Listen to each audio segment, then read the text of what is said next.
Tonight on News West 9 at 6, an Odessa woman is facing charges. How a heated argument with her husband leads to gunfire.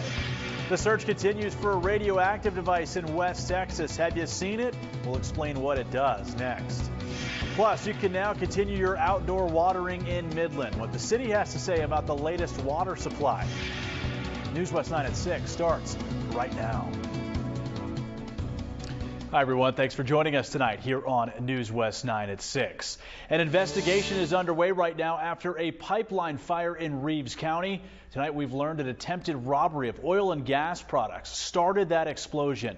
Last week near Highway 285 and County Road 436 at Western Midstream site in Orla, the Reeves County Sheriff's Office tells us that 2 vacuum trucks tried to steal petroleum product from a station designed for pipeline maintenance. Evidence from the scene showed that the suspects violated safety protocols, and the buildup of static electricity combined with the high pressure of the pipeline caused that fire and explosion.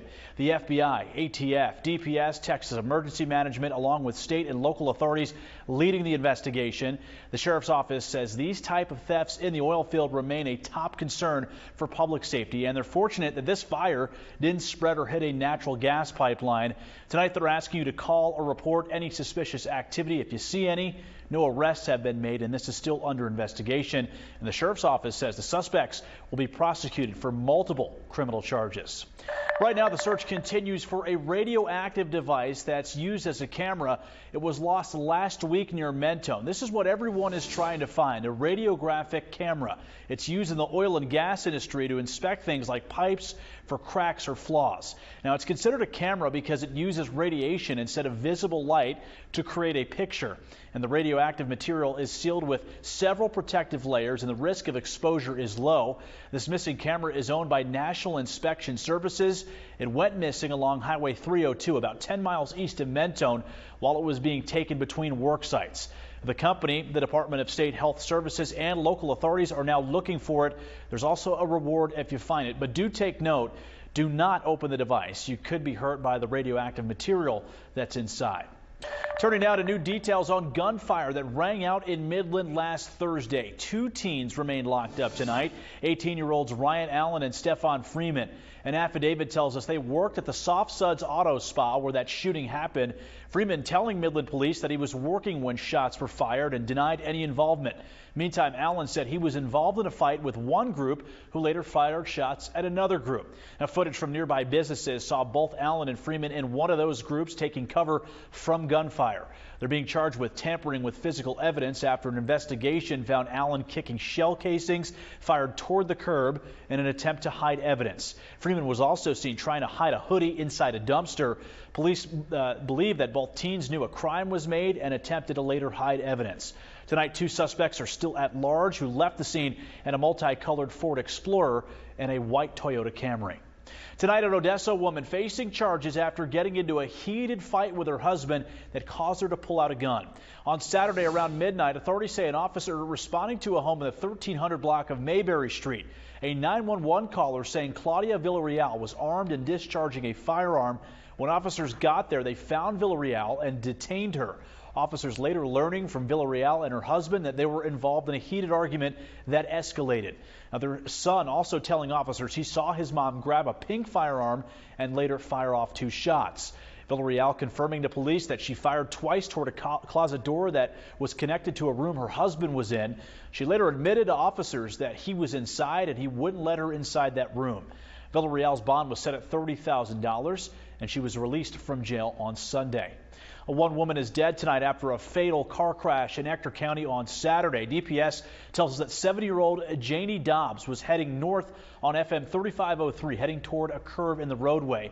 That's what authorities say. She veered into the southbound lane.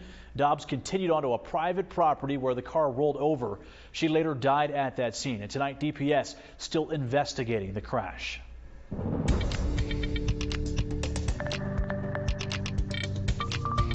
A nice start to our week here, Jordan. Plenty of sunshine and really just a calm Monday overall. We have to enjoy this now before those West Texas winds not only heat us up, but make a pretty big comeback. Oh, absolutely, Alex. And you know what? We're starting off our week very nice. You got nothing but those clear skies. We got slightly above average temperatures. If you like it a little bit warmer, I got good news. We got more of that expected over the next couple of days. Although it's going to come at a cost of some of these crazy winds. But right now, today, don't need to worry about those winds. Look at that, only 11 miles an hour from the west-southwest, 72 degrees, plenty of sunshine. It's a little dry out there, but that's the kicker, though. It's dry and we're getting warmer. Okay, what does that tend to mean? Well, it tends to mean that we're actually going to be, increasing our fire risk, right? Yep, you got it. Fire weather watch that is now in effect and extending farther and farther out east until Wednesday night right now. And Wednesday, we're expecting some pretty strong winds with our next cold front. So until that cold front arrives, well, we're not expecting any cloud cover. We're not really expecting, well, any kind of rain chances either, but we are expecting those winds to pick up big time. I got more details about that in a bit. You definitely want to stay tuned. Alex? Well, Jordan, good news for Midlanders tonight. They can now continue outdoor watering. Earlier today, the city said because of the community's efforts over the past week, elevated storage levels at their water treatment plants are now back to normal. City officials are confident the water supply and infrastructure can handle millions of gallons used to water lawns and fill up pools, which is up to 55% of usage on some days. And the city says the water is also exceeding TCEQ standards. A report will be released to the public in the next couple of days here regarding its after-action review, and staff will also bring a water valve maintenance program to City Council at their next meeting. Well, those West Texas winds are affecting the Andrews Animal Shelter. Right now, they're keeping their eye on the weather and are prepared to stay busy picking up animals that have gotten out due to fences being blown over and the gates from blowing open. They want to remind all pet owners, make sure you have gates secured and locked, have your pets ID'd just in case they find an animal. It would be a lot easier for them to return your pets home rather than to take them to the shelter. Microchipping can also be done at the Andrews Vet Clinic. At the very minimum, you should have your contact information on their collars. The annual Bustin' for Badges clay shooting event is coming back, and raffle tickets are now available. Each ticket is $20, and you can buy your ticket at the Odessa Police Department's front desk.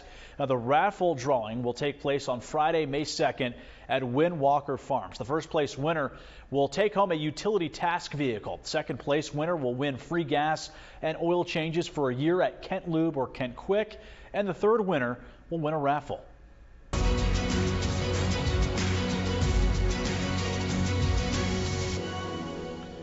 In honor of Women's History Month, one Midland woman is not only paving the way, she's also making history in the process. News West 9's Sanji Milburn has the story. This place may look familiar. 012. Please proceed to window 9. It's the Midland County Tax Office, a place where you can get a license, registration, or title when it comes to your property or business. It's also a location where history is being made. I want all nationalities to know that they can do it. No matter where you come from, how hard your life has been, you can do it. Mary Helen Bowers is the first African-American tax assessor-collector in Midland County.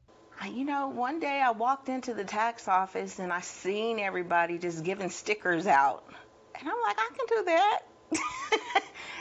It's not like that. There are so many manuals. There's so much to learn with this office. I love talking to people. I love the work. With hard work and dedication, Bowers has been here for 26 years, working her way up the ranks. As a clerk, motor vehicle supervisor, bookkeeper, chief deputy, and now tax assessor collector. And despite her accomplishments, her journey was far from easy. Back in 2018, I had breast cancer.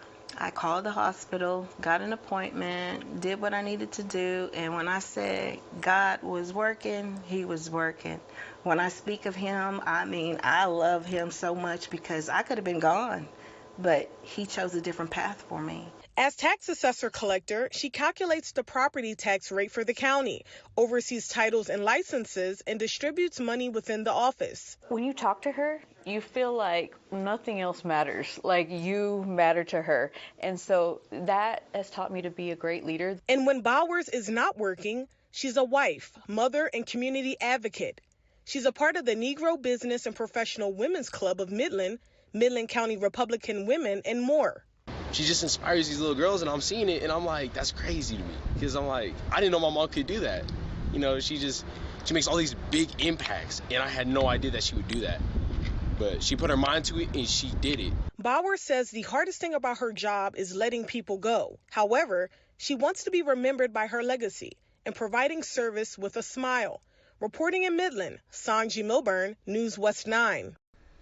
Sanji, thanks. And Bowers was elected in January of this year. She will be in office for the next 4 years.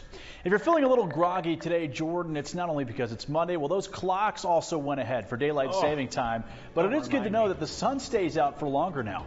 I kind of like it darker earlier, but I'm weird, so there's that. But hey, I do have temperatures just slightly above average today, hitting those low to mid 70s. But by tonight, getting down into the 30s and 40s once again. So relatively normal. So what's coming up? Well, I got those details next.